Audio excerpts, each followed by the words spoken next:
ओम नमः शिवाय।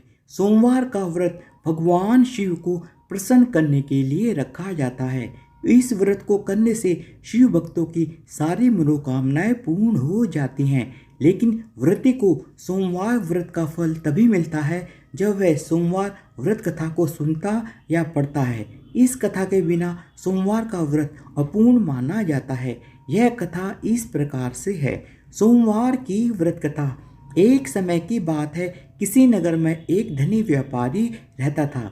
उसके पास सब कुछ होते हुए भी वह व्यापारी अंतर्मन से बहुत ही ज़्यादा दुखी था, क्योंकि उस व्यापारी का कोई पुत्र नहीं था। दिन रात उसे यही चिंता सताती थी। पुत्र पाने की इच्छा से वह व्यापारी प्रति सोमवार भगवान शिव की व्रत पूजा किया करता था। सायंकाल को व्यापारी शिव मंदिर में जाकर भगवान शिव और माता पार्वती के सामने घी का दीपक जलाया करता था।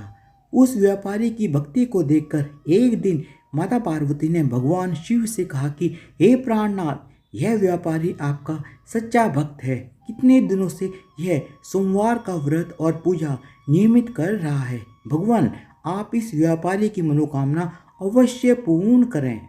पार्वती का इतना आग्रह देखकर भगवान शिव ने कहा, हे पार्वती, तुम्हारे आग्रह पर मैं इस व्यापारी को पुत्र प्राप्ति का वरदान देता हूँ, लेकिन इसका पुत्र 16 वर्ष से अधिक जीवित नहीं रहेगा।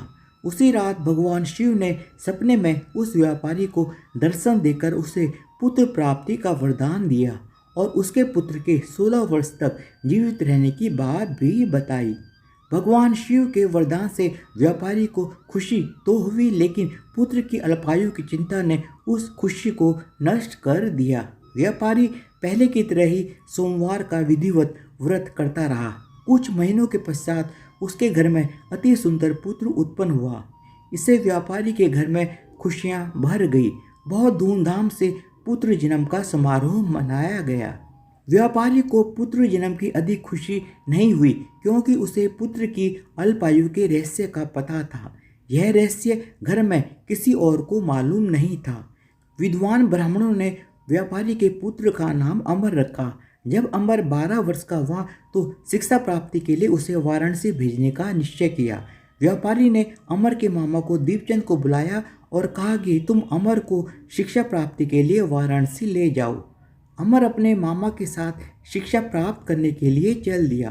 रास्ते में जहाँ पर भी अमर और दीपचंद रात्रि विश्राम के लिए ठहरते, वहीं यज्ञ करते और ब्राह्मणों को भोजन कराते थे। लंबी यात्रा के बाद अमर और दीपचंद एक नगर में पहुंचे।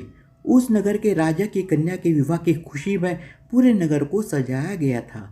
निश्चित समय पर बारात आ गई, लेकिन वर का पिता अपने बेटे के एक आंख से काना होने के कारण बहुत ही ज़्यादा चिंतित था। उसे इस बात का भय सता रहा था कि राजा को इस बात का पता चलने पर कहीं वह विवाह से इनकार ना कर दे, इससे उसकी बहुत बदनामी होगी। वर के पिता ने अमर को देखा तो उसके मस्तिष्क में एक विचार आया। उसने सोचा, क्यों ना इस लड़के को दूल्हा बनाकर राजकुमारी से विवाह करा दूं। विवाह के बाद इसको धन देकर विदा कर दूंगा और राजकुमारी को अपने नगर में ले आऊंगा। वर के पिता ने इसी संबंध में अमर और दीपचंद से बात की। दीपचंद ने धन मिलने के लालच में वर के पिता की बात स्वीकार कर ली।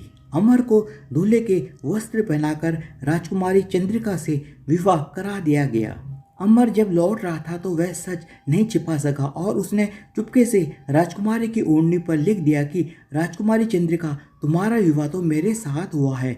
मैं तो वाराणसी में शिक्षा प्राप्त करने के लिए जा रहा हूँ। अब तुम्हें जिस नवयुवक की पत्नी बनना पड़ेगा वह एक आंख से काना है। जब राजकुमारी ने अपनी ओढ़नी पर लिखी हुई बातें पढ़ी तो अब उसने अपने माता पिता को यह बात बताई और उसने काने लड़के के साथ जाने से इनकार कर दिया। राजा ने सब बातें जानकर राजकुमारी को महल में रख लिया और उधर बारात खाली हाथ वापस चली गई। उधर अमर अपने मामा दीपचंद के साथ वाराणसी पहुंच गया। अमर ने गुरुकुल में पढ़ना शुरू कर दिया। जब अमर की आयु 16 वर्ष की हो गई तो उन्होंने वहां पर एक यज्ञ किया। यज्ञ की समाप्ति पर ब्राह्मणों को भोजन कराया और खूब अन्न वस्त्र दान किए। रात को अमर अपने शयन कक्ष में सो गया। भगवान शिव के वरदान के अनुसार शयनावस्था में ही अमर के प्राण पखेरु हो गए। सूर्योदय पर जब मामा ने अमर को मृत देखा तो वह रोने पीटने लगा। आसपास के लोग भी एकत्र हो गए और दुख प्रकट करने लगे। मामा के रोने विलाप करने के स्वर समीप से गुजरते हुए भगवान शिव और माता पार्वती ने भी सुने। पार्वती जी ने भगवान शिव से कहा कि हे प्राणनाथ, मुझसे इसके रोने का स्वर सहन नहीं हो रहा है, आप इस व्यक्ति के कष्ट अवश्य दूर करें। भगवान शिव ने पार्वती जी के साथ अदृश्य रूप में समीप जाकर अमर को देखा तो वे पार्वती जी से बोले, हे पार्वती, यह तो उसी व्यापारी का पुत्र है। मैंने इसे 16 वर्ष की आयु का वरदान दिया था, इसकी आयु तो पूरी हो गई है। पार्वती जी ने फिर भगवान शिव से निवेदन किया कि हे प्राणनाथ, आप इस लड़के को जीवित करें, नहीं तो इसके माता पिता पुत्र की मृत्यु के कारण रो रो कर अपने प्राणों का त्याग कर देंगे। इस लड़के का पिता तो आपका परम भक्त है, वर्षों से सोमवार का व्रत करते हुए आपको भोग लगा रहा है। पार्वती के आग्रह करने पर भगवान शिव ने उस लड़के को जीवित होने का वरदान दे दिया और कुछ ही पल में वह जीवित होकर उठ बैठा। शिक्षा समाप्त करके अमर मामा के साथ अपने नगर की ओर चल दिया। दोनों चलते हुए उसी नगर में पहुंचे जहां अमर का विवाह हुआ था। उस नगर में भी अमर ने यज्ञ का आयोजन किया। समीप से गुजरते हुए नगर के राजा ने यज्ञ का आयोजन देखा। राजा ने अमर को तुरंत पहचान लिया। यज्ञ समाप्त होने पर राजा अमर और उसके मामा को महल में ले गया और कुछ दिन उन्हें महल में रखकर बहुत सा धन वस्त्र देकर राजकुमारी के साथ विदा किया। रास्ते में सुरक्षा के लिए राजा ने बहुत से सैनिकों को भी उनके साथ भेजा। दीपचंद ने नगर में पहुंचते ही एक दूत को घर भेजकर अपने आगमन की सूचना भेजी। अपने बेटे अमर के जीवित वापस लौटने की सूचना से व्यापारी अत्यंत ही प्रसन्न हुआ। व्यापारी ने अपनी पत्नी के साथ स्वयं को एक कमरे में बंद कर रखा था। भूखे प्यासे रहकर व्यापारी और उसकी पत्नी बेटे की प्रतीक्षा कर रहे थे। उन्होंने प्रतिज्ञा कर रखी थी कि यदि उन्हें अपने बेटे की मृत्यु का समाचार मिला तो वह दोनों भी अपने प्राण त्याग देंगे। व्यापारी अपनी पत्नी और मित्रों के साथ नगर के द्वार पर पहुंचा।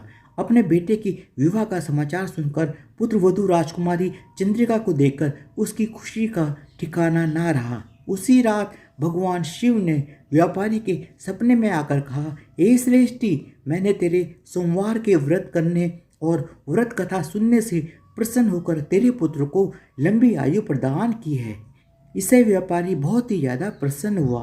सोमवार का व्रत करने से व्यापारी के घर में खुशियाँ लौट आई। शास्त्रों में लिखा है कि जो स्त्री पुरुष सोमवार का विधिवत व्रत करते हैं और व्रत कथा सुनते हैं, उनकी सभी मनोकामनाएं पूरी होती हैं।